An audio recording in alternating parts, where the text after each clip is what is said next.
ഓ കുഞ്ഞ മാറിക്കൊടുക്ക മാറിക്കൊടുക്ക.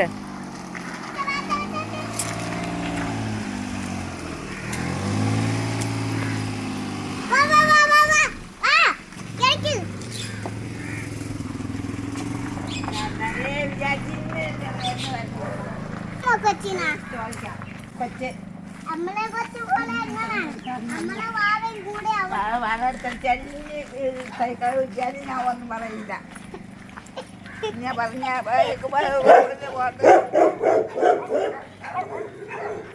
ഒന്നെ കളിക്കാൻ പോണ്ട.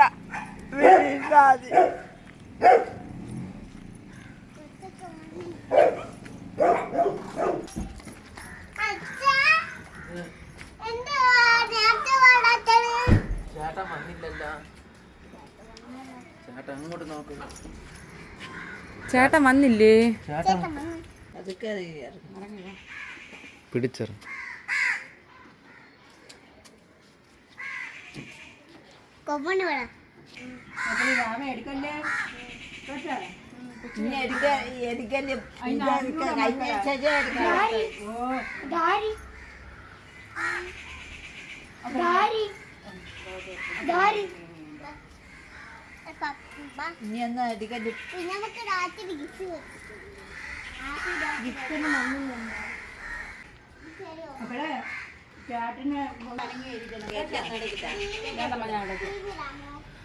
ഹായ്, നല്ലപ്പം വന്നു. ഓക്കെ ആയിട്ടുണ്ട്, കുഴപ്പമില്ല. പ്രൊസീജിയർ കംപ്ലീറ്റ് ആയിട്ടില്ല. ഒരെണ്ണം കൂടി ഉണ്ട്, ഒന്നും കൂടി പെൻഡിങ് ഉണ്ട്. കുറച്ച് കഴിഞ്ഞ് അതും കൂടി ചെയ്യേണ്ടി വരും. പക്ഷേ ഇപ്പോൾ ഓക്കെയാണ്. പിന്നെ എന്താ പറയുക, ഒന്നും പറയില്ല. വൈകുന്നേരം ആയി, ഉച്ചയോട് അടുപ്പിച്ചാണ് നന്ദപ്പനെ ICU മാറ്റിയതേ. എക്കോ ഒക്കെ കഴിഞ്ഞിട്ടൊക്കെയാണ് മാറ്റിയത്. പിന്നെ കാല് വഴി മെയിൻ കൊറോണറി വാൽവ് എന്തോ പേര് ഞാൻ മറന്നുമില്ല, അതുവഴിയാണ് ചെയ്തേക്കുന്നത്. അപ്പോൾ അതുകൊണ്ട് തന്നെ കുറച്ച് ദിവസം റെസ്റ്റ് വേണം. ബ്ലീഡിങ് ഇച്ചിരി പൊടിയായിട്ടൊക്കെ ഉണ്ടായിരുന്നു. അപ്പോൾ അതുകൊണ്ട് റെസ്റ്റ് വേണം. പിന്നെ ഇതൊക്കെ എന്തോന്ന് റെസ്റ്റ്, കുഞ്ഞുങ്ങളല്ലേ, അവരൊരു പരിധി കൂടുതൽ റെസ്റ്റൊന്നും എടുക്കത്തില്ല. അപ്പോൾ അകത്തോട്ട് പോയിട്ടുണ്ട്. എൻ്റെ ശോഭനമ്മ വന്നപ്പോൾ ഭയങ്കരമായിട്ട് ഇമോഷണലായിട്ടൊക്കെയാണ് എന്തോ പറഞ്ഞത്. കൊച്ചിനെ കൊണ്ടുവന്നേ കേട്ടോ, കൊച്ചിനെ കൊണ്ടുവന്ന് കൊണ്ടുപോണ്ട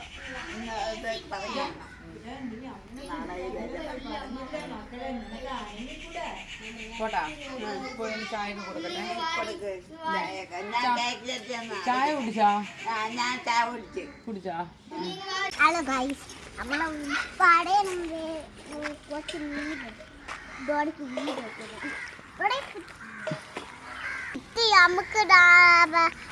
നമുക്ക് രാത്രി പൊത്തിക്കാൻ വേണ്ടി എൻ്റെ പാൻറ് എൻ്റെ ഉടുപ്പ് പൊത്തിക്കാൻ വേണ്ടിയാണ്. ഇന്ന് ഒളിഞ്ഞ് ഉണ്ണിയപ്പം ഇന്ന് ഉണ്ടാക്കാൻ പറ്റുന്നതാണേ ചീച്ചയുടെ.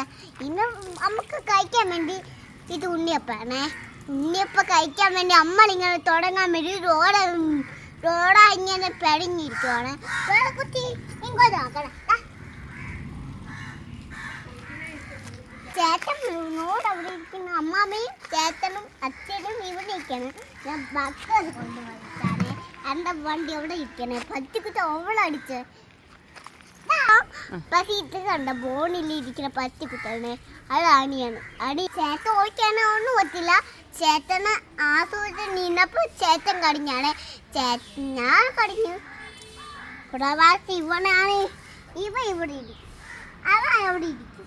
അവങ്ങനെ മൂളിങ്ങനെ മൂത്തൊടിക്കും.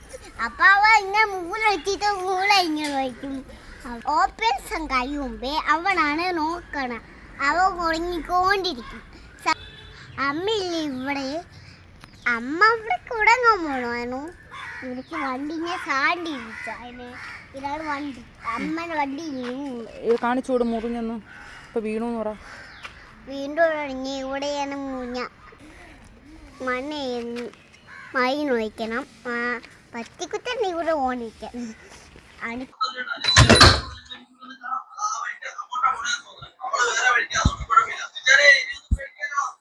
ഈ തൂക്ക് വിളക്ക് സന്ധ്യക്ക് ഞാൻ ഇല്ലെങ്കിലും നേരത്തെ അണച്ചിട്ടേ ഈ തിരി എടുത്ത് മാറ്റണം. അതുകൊണ്ടാണ് ഈ കാക്ക രാവിലെ വന്ന് ഈ എണ്ണ അത്തിലൂടെ തട്ടിയിട്ട് തിരി എടുത്തോണ്ട് പോണേ. ഓ ചോറ് തരട്ടാ നന്ദപ്പ ചോറ് തരട്ടാ മക്കളെ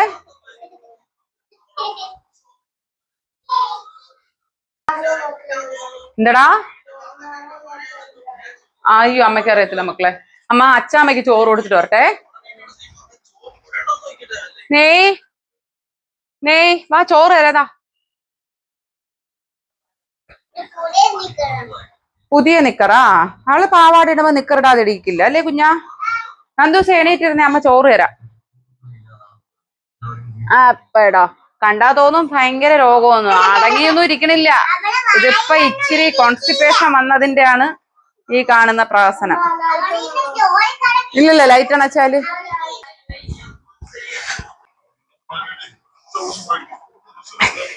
നമുക്ക് 3 പേർക്കും കൂടെ ഈ ഒരു പ്ലേറ്റിൽ മതി കേട്ടാ കൊറേ ഞാൻ കഴിക്കുന്നതിന്റെ കൂട്ടത്ത് വാരി അവർക്ക് കൊടുക്കും ഇപ്പൊ അങ്ങനെയാണ് കുറച്ച് ദിവസം കൊണ്ട് നടക്കണേ പിന്നെ ആശുപത്രിയില് കുഞ്ഞമ്മ നന്ദപ്പന ആക്കി അന്നോട്ട് ഞാൻ ആഹാരം കഴിച്ചിട്ടില്ല അപ്പൊ നിങ്ങൾ ആഹാരം കഴിക്കാണ്ട് ജീവിക്കാൻ പറ്റുമെന്ന് പറ്റും അങ്ങനെയല്ല നന്ദപ്പന അവിടുന്ന് ഫുഡുണ്ട് ലൈക്ക് ചെയ്യാ സബ്സ്ക്രൈബ് ചെയ്യാ ഇതൊക്കെ എവിടുന്ന് പഠിച്ച ഇപ്പം അവിടുന്ന് പഠിച്ചാ ഓക്കെ ലൈക്ക് ചെയ്യാ സബ്സ്ക്രൈബ് ചെയ്യാ അത് ശരിയാണ് കേട്ടാ എന്നാ അത് കൊച്ചു പറഞ്ഞ കാര്യമാണ് ഞങ്ങളെ വീഡിയോ കണ്ട് കുറെ പേര് പോവേ പക്ഷെ ലൈക്കും ചെയ്യൂല സബ്സ്ക്രൈബും ചെയ്യൂല വിഷമമുണ്ട് വിഷമം അതെ എടുക്കണ് ഉരുട്ടട്ടമ്മ അവിടെ നന്ദൂസിന് ഫുഡുണ്ട് നന്ദൂസിന് നല്ല സൂപ്പറായിട്ട് ഫുഡുണ്ട് രാവിലെ 5 മണി തൊട്ട് ചായ പിന്നെ ബ്രേക്ക്ഫാസ്റ്റ് പിന്നെ പാല് പിന്നെ ഓഫറുണ്ട് പിന്നെ പഴം പുഴുങ്ങിയത് കാപ്പി പാല് ഉച്ചക്ക് ചോറ് അപ്പൊ ഇവന് കൊടുക്കുന്നെന്ന് വെച്ചാല് ഇഞ്ഞ് വാ കുറച്ച് ക്വാണ്ടിറ്റിയിലല്ല ഇവനെന്ന് വെച്ചാൽ പൊതുവെ കുറച്ച് ഫുഡേ കഴിക്കാറുള്ളൂ അപ്പം ഇവന് കൊടുക്കുന്നതിന്റെ ബാക്കി ഞാൻ കഴിക്കും എനിക്ക് മതി മീൻ തരാം ഇവന് കൊടുക്കുന്നതിന്റെ ബാക്കി ഞാൻ കഴിക്കും എനിക്ക് കുറച്ച് മതിയല്ലോ എനിക്കും കുറച്ച് മതി ഞാൻ ഡയറ്റാ കൊണ്ടുപോകണേ ഫ്രൈ എടുക്കുന്നടാ കണ്ണാ എല്ലാ ഫുഡും കൊടുത്തോളാൻ പറഞ്ഞേ വീട്ടിലെ എല്ലാ ഫുഡും കൊടുക്കാൻ പറഞ്ഞ് റെസ്ട്രിക്ഷൻ ഒന്നും ഇല്ല ജങ്ക് ഫുഡ് പാടില്ല പിന്നെ നല്ല ഡയറ്റ് ആണ് അവിടെ അത് ഞാൻ കണ്ടിപ്പോ പഠിച്ചു ഇന്ന് മാത്രത്തിൽ ലേറ്റ് ആയത് 8:30 നാളെ തൊട്ട് 7 മണിക്ക് തന്നെ ഇവർക്ക് എല്ലാ പേർക്കും ഫാമിലി ഹോൾ ഓഫ് ഫാമിലി നാളെ തൊട്ട് 7 മണിക്ക് തന്നെ ഫുഡ് കൊടുത്ത് ഞാൻ അല്ലെങ്കിൽ ഇപ്പൊ കുറച്ച് നാൾ വന്നിട്ട് 7 മണിക്ക് മുന്നേ കഴിക്കും പക്ഷെ ഇനി ഇവരെയും കൂടെ ശീലിപ്പിക്കണം കാരണം ഡയറ്റ് കൺട്രോൾ ചെയ്താൽ ഒരു 90% നമ്മുടെ ഹെൽത്ത് ഇഷ്യൂ മാറും എന്ന് ഞാൻ ഇപ്പൊ ഇവിടെ നിന്ന് എനിക്ക് മനസ്സിലായി കേട്ടാ വെക്കാം നീ അത് ചോറ് കഴിയാം ഇതൊക്കെ ഗതികേടൊന്ന് നോക്കണേ ചോറ് കൊടുപ്പിക്കാൻ അപ്പൊ ഞാന് രാത്രി സാധാരണ നിങ്ങൾക്ക് എന്റെ വീഡിയോ ഒന്നും നിങ്ങൾ അങ്ങനെ കണ്ടിട്ടില്ല വീഡിയോ എടുക്കണ കാരണം എന്താന്ന് വെച്ചാല് വന്നിട്ട് നല്ല ഫുള്ളി തിരക്കായിരുന്നു വീട് ഒതുക്കലും പറക്കലും കുറെ ദിവസമായിട്ട് അമ്മേനെ വിളക്ക് എത്തിക്കണം അമ്മ അല്ലെങ്കിൽ ചേട്ടനാണ് അപ്പൊ ഇന്നൊന്ന് വിളക്കൊക്കെ കത്തിക്കണമായിരുന്നു പിന്നെ വീട് കുറച്ച് ഒതുക്കാനൊക്കെ ഉണ്ടായിരുന്നു ഒതുക്കി പറക്കിയവരെ കിട്ടാലും എനിക്ക് എന്റേതായിട്ടുള്ള ഒരു കംഫർട്ട് ഉണ്ട് അത് വരണം അപ്പൊ അങ്ങനെ അതിന്റെ പുറകിലായിരുന്നു പിന്നെ രാത്രിയിലത്തെ ഫുഡ് ഉണ്ടാക്കണം നമുക്ക് മാത്രമാണ് ചോറ് ബാക്കിയുള്ളവർക്കും പുട്ടാണ് അപ്പൊ അങ്ങനെ ആയപ്പോ ഞാൻ വിചാരിച്ചു എന്തായാലും ഫുഡ് കൊടുക്കാൻ വരുന്ന സമയത്ത് കുറച്ച് കാര്യങ്ങൾ അങ്ങ് പറയാന്ന് കരുതി ഒന്നും സമയമില്ല ഇനി അങ്ങോട്ട് കുറച്ചും കൂടി തിരക്കാണ് പിന്നെ ഇവൻ ഓക്കെ ആയല്ലോ എല്ലാവരും സർജറിയുടെ വീഡിയോ ഇട്ടിട്ടും കഴിഞ്ഞു അവൻ ഓക്കെ ആണെന്ന് പറഞ്ഞ വീഡിയോ ഇട്ടിട്ടും ഒരുപാട് പേര് മെസ്സേജുകൾ അയക്കുന്നുണ്ട് വിളിക്കുന്നുണ്ട് അപ്പൊ ഞാൻ ആരെയും കുറ്റം പറയില്ല കേട്ടോ ഇന്നലെ കമന്റ് ആയിട്ട് ഞാൻ ആരൊക്കെ പറഞ്ഞു എപ്പോഴും ഇങ്ങനെ വിളിക്കരുത് എന്നൊക്കെ പറഞ്ഞിട്ടുണ്ടെങ്കിൽ എനിക്ക് മനസ്സിലാവും നിങ്ങൾ അറിയാനുള്ള ആകാംക്ഷ ഉണ്ടാണ് എങ്ങനെ ഉണ്ട് അവൻ അപ്പൊ ഞാൻ കൊണ്ടാണ് അവനെ കാണിച്ച് തന്നെ വീഡിയോ എടുക്കണേ അമ്മ ഒരു ഗ്ലാസ് വെള്ളം എടുത്തോളാം അവക്ക് കാണിച്ച് തന്നെ വീഡിയോ എടുക്കണം ഇതിനാരെങ്കിലും കുറ്റം പറയുമെന്ന് എനിക്കറിയില്ല ആര് കുറ്റം പറഞ്ഞാലും എനിക്ക് പ്രശ്നമല്ല കാര്യം ഞാൻ പറഞ്ഞല്ലോ നമ്മളെ സ്നേഹിക്കുന്ന ഒരുപാട് പേര് എന്തായി എന്ന് അറിയാനുള്ള അവരുടെ ഒരു ആകാംക്ഷയുണ്ട് ആ ആകാംക്ഷ എനിക്ക് ഊഹിക്കാം കാരണം ഞാനും ഒരുവിധപ്പെട്ട എല്ലാവരും സ്നേഹിക്കുന്ന ഒരു വ്യക്തിയാണ് എല്ലാവരുമായിട്ടും നല്ല അടുപ്പം കാണിക്കുന്ന ഒരു പേഴ്സണാണ് അതുകൊണ്ട് എനിക്ക് മനസ്സിലാവും പിന്നെ മോനും വീഡിയോയിൽ വരണമെന്നും എല്ലാവരെയും കാണണം എല്ലാവരും അമ്മ എന്നെ കാണിക്കുമെന്നും അവനും ആഗ്രഹിക്കുന്നുണ്ട് കാരണം 2 ദിവസം ഫുള്ളി എല്ലാവരും ടെൻഷനായി എന്നൊക്കെ ഞാൻ പറഞ്ഞപ്പോ അവന് മനസ്സിലാവുമല്ലോ ഇന്ന് ഒരമ്മ കാലില് ഫ്രാക്ചറുമായിട്ട് ശ്രീചിത്രയിൽ കാണാൻ വന്നു എനിക്ക് വിഷമമാണ് വന്നത് ആദ്യം അമ്മ വിളിച്ചപ്പോ അമ്മയുടെ മോനുമായിട്ടാണ് വന്നത് വിളിച്ചപ്പോ ഞാൻ പറഞ്ഞു അമ്മ കയറ്റി വിടത്തില്ല വന്നിട്ട് കാര്യമില്ല എന്ന് പറഞ്ഞ ഇല്ല മോളെ ഞാൻ കയറി വരുന്നില്ല മോളെ ഒന്ന് കണ്ടാൽ മതി ഞാൻ താഴെ ഉണ്ടെന്ന് കാണാൻ പറ്റുമെങ്കിൽ പറഞ്ഞു അപ്പൊ അമ്മയുടെ കാല് പൊട്ടി കാല് പൊട്ടലുണ്ട്, ഫ്രാക്ചർ ഇളക്കാനായിട്ട് വന്ന അമ്മയാ ബാൻഡേഡ് ഇട്ട്. എനിക്ക് സങ്കടമായിട്ട് എന്തുമാത്രം എന്നെ കണ്ട് അമ്മ അങ്ങ് കരഞ്ഞുപോയി. അപ്പൊ ഞാൻ ആലോചിച്ചു, അപ്പൊ ഇങ്ങനെ സ്നേഹിക്കുന്ന ആൾക്കാരുള്ളപ്പോ പിന്നെ ഞാൻ ഇങ്ങനെ ഒരു വീഡിയോ എടുക്കുന്നതിൽ ആരെങ്കിലും കുറ്റം പറഞ്ഞാൽ എനിക്ക് കുഴപ്പമില്ല. അപ്പോ മിക്ക ആൾക്കാരും ചോദിക്കാം ഇങ്ങനെ വന്നിരുന്ന് പറയുന്നതൊക്കെ ശരിയാണോ, ഒരു കൊച്ചിന്റെ അസുഖക്കാര്യമല്ലേ എന്നുള്ളത്. ആദ്യമേ ഒരു കാര്യം പറയാം, ആർക്കും എന്തും എപ്പോ വേണോ പ്രഡിക്റ്റ് ചെയ്യാന്നുള്ള ഒരു കാലഘട്ടത്തിലാണ് നമ്മളിപ്പോ ജീവിക്കുന്നത്. ഞാൻ ലൈവായിട്ടൊരു ഇത് കണ്ടതുകൊണ്ട് പറയാണ്. കുഞ്ഞു വന്നു, കാർഡിയക് അറസ്റ്റ് ആണ്, ഏജും കാര്യങ്ങളൊന്നും ഞാൻ പറയണില്ല, മരിച്ചു. അപ്പോ പറഞ്ഞു വരുന്നത് 5 വയസ്സോ 10 വയസ്സോ 15 വയസ്സോ 30 വയസ്സോ എന്നുള്ളതൊന്നും ഇപ്പോഴത്തെ കാലത്ത് പ്രഡിക്റ്റ് അല്ല. ഈ ഇന്ന് സംസാരിക്കുന്ന ഞാൻ നാളെ കാണുമെന്ന് ഒരു ഉറപ്പുമില്ല. അങ്ങനത്തെ കാലഘട്ടത്തിലാണ് നമ്മൾ ജീവിക്കുന്നത്. അതുകൊണ്ട് തന്നെ എൻ്റെ മോൻ ഒരു വയ്യായിക ഉണ്ട്, അല്ലെങ്കിൽ എൻ്റെ മോന്റെ ബുദ്ധിമുട്ട് ഇതാണ് എന്ന് പബ്ലിക് പ്ലാറ്റ്ഫോമിൽ പറയുന്നതിന് എനിക്ക് ഒരു കുഴപ്പമില്ല. കാരണം ഒരുപാട് പേര് പറഞ്ഞു ശോഭനാമ്മയോട് ഞാൻ കാണിക്കുന്നത് ആക്ടിങ് ആണ്, റിയൽ അല്ല എന്ന് പറഞ്ഞ ഒരുപാട് പേരോട് പറയാം, ഞാൻ റിയൽ ആണോ ആക്ടിങ് ആണോ എന്ന് ഉള്ളതിലുപരി ഞാൻ റിയൽ ആണെങ്കിൽ അതാവാൻ കാരണം ശ്രീചിത്രക്കകത്ത് വന്നിട്ടാണ്. നമ്മുടെ ഫുൾ അഹങ്കാരവും ഒരു മനുഷ്യന്റെ അഹങ്കാരത്തിന്റെ പകുതി ആവണമെങ്കിൽ നമ്മള് വലിയ അനുഭവങ്ങളൊന്നും വരണ്ട. നമ്മൾ ഒരു വട്ടം ശ്രീചിത്രയിലോ RCCയിലോ ഒക്കെ ഒന്ന് പോയാൽ മതി, മാറിക്കോളും.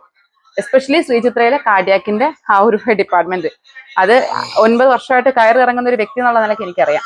അപ്പൊ പറഞ്ഞു വരുന്നത്, മോൻ അസുഖമുള്ള എന്നുള്ള കാര്യം പറയുന്നതിൽ എനിക്ക് ഒരു ബുദ്ധിമുട്ടും ഇല്ല. ഒരുപാട് പേര് ചോദിച്ചു അവനെ നാളെ ഫ്യൂച്ചറിനെ ബാധിക്കില്ലേന്ന് ചോദിച്ചു. അപ്പം ചോദിക്കുന്നവരോട് അങ്ങനെ പറയുന്നുള്ളൂ. നിങ്ങൾക്കറിയുന്ന, അത് ഞാൻ മക്കളങ്ങനെയൊന്നും പറയണില്ല, നിങ്ങൾക്കറിയുന്ന ആൾക്കാർക്ക് എത്ര വർഷം വരെ ജീവിക്കാൻ പറ്റും എന്ന് നിങ്ങൾക്ക് ഉറപ്പ് പറയാൻ പറ്റുമോ എന്നുള്ളതാണ് എന്റെ ചോദ്യം. പിന്നെ അറിയാലോ, ഞാൻ എൻ്റെ അമ്മയുടെ കാര്യങ്ങൾ വന്ന്, ശോഭനാമ്മയാണ് കേട്ടോ, ശോഭനാമ്മയുടെ കാര്യങ്ങൾ വന്ന് പബ്ലിക് പറയാമെങ്കിൽ എൻ്റെ കുഞ്ഞിന്റെ കാര്യവും പറയാം, കുഴപ്പമൊന്നുമില്ല. എൻ്റെ കാര്യവും നാളെ പറയാം, എൻ്റെ കെട്ടിയവന്റെ കാര്യവും പറയാം. ഞാൻ പറഞ്ഞല്ലോ, ഇപ്പൊ നിങ്ങൾ എല്ലാവരും എൻ്റെ ഫാമിലി മെമ്പറാണ്.